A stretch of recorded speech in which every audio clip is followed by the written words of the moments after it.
তো hello guys, আসসালামু আলাইকুম। কিতা খবর আছেন আপনারা? বালা। তো আমরা সব সময় রেগুলারই ফানি ভিডিও বানাই। তো আজকে আর কোনো ফানি ভিডিও না, আজকের ভিডিওটা হচ্ছে আমাদের নবীগঞ্জ থানার ভিতরে জন্তরি খড়গাঁও গুমিমা পাঞ্জারার এই 4 গ্রামের একটা রাস্তা আছে। রাস্তাটা ভয়ানকভাবে খারাপ হয়ে গেছে। তো আমি আর মুখে বলতে পারতাছি না, তো আপনারা রাস্তাটা দেখবেন।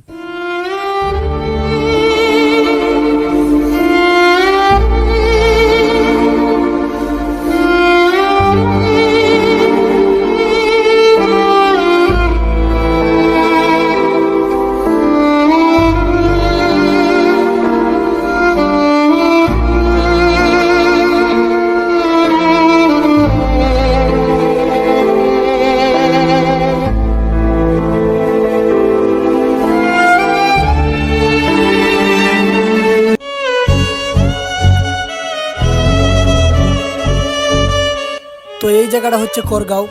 আপনারা দেখেন জায়গাটা কিভাবে নষ্ট হয়েছে।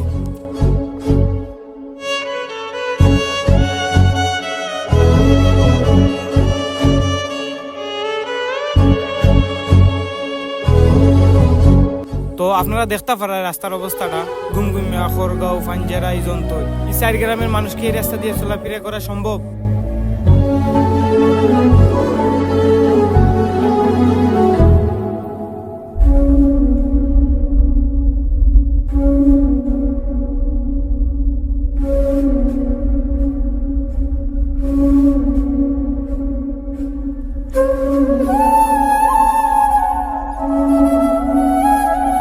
তো এই যে জায়গা, এই জায়গার কথা না বললে হয় না। এই জায়গার পাশে মসজিদ রয়েছে। মসজিদের পাশের রাস্তার অবস্থাটা একটু দেখেন।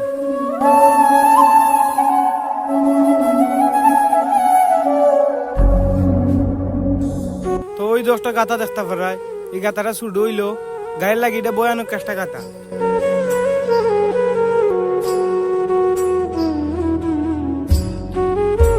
তো এই জায়গাটা হচ্ছে জন্তর। এই জায়গা দিয়ে ভালো মানুষ গেলে অসুস্থ হয়ে যায়, আর অসুস্থ মানুষ গেলে বুঝেন তো কি অবস্থা হইবে।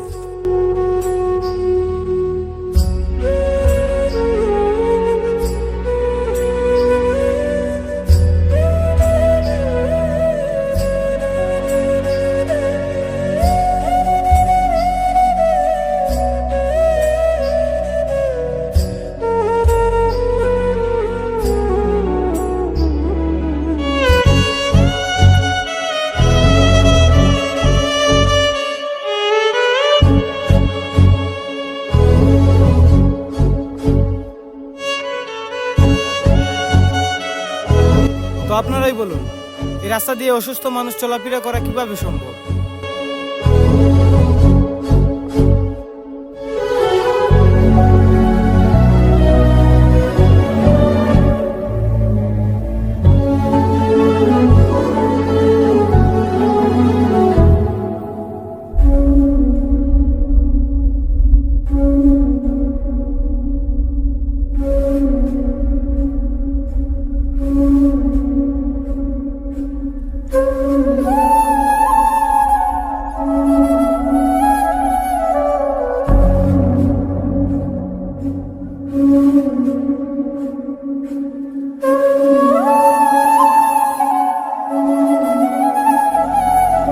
Сколько бы я не просил, но ты же знала, что меня теряла. Я босиком по стеклу бегал так упрямо.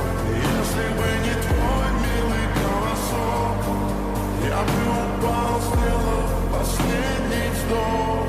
И звезды мирно падали, как будто до меня. Я каждый раз загадывал тебя не потерять, но больше не могу, я просто তো এটা হচ্ছে পাঞ্জারাই জিকে এই দাখিল মাদ্রাসা। এই মাদ্রাসায় গুমগুমিয়া খড়গাঁও পাঞ্জারাই 3 গ্রামের মানুষ পড়ালেখা করে। তো এই মাদ্রাসার আশেপাশের রাস্তাটা একটু দেখেন। горят воспоминания о тебе. У камина в 6 утра разбитая душа. তো আপনারা তো দেখলেন এই রাস্তাটা। তো আপনারাই বলুন, এই রাস্তা দিয়ে অসুস্থ মানুষ কিভাবে আসা যাওয়া করা সম্ভব?